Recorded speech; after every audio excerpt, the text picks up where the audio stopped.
Bir zamanlar kasıb, amma qəlbi imanla dolu bir bağban yaşayırdı. Onun bağında yalnız 2 nar var idi. Qış yaxınlaşırdı və o, ailəsini necə dolandıracağını düşünürdü.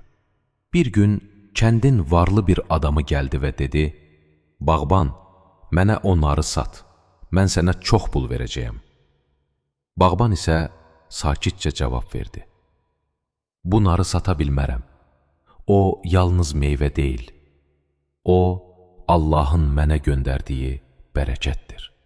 Bir neçə gün keçdi. Kəndə quraqlıq gəldi. İnsanlar bağlarındakı meyvələri itirdilər. Lakin bağbanın 2 narı möcüzə kimi böyüdü, qırmızılaşdı və parıldadı. Kəndin imamı bunu görüb dedi, «Kim Allahın verdiyi ruzinin qədrini bilib şükür edərsə, Allah onun bərəkətini artırar». Bu gündən sonra bağbanın torpağı bərəkətlə doldu. Meyvəsi çoxaldı və insanlar ondan nar almağa gəldikdə, bağban hər dəfə deyirdi, «Narın dəyəri yalnız dadında deyil, onun içindəki niyyətdədir».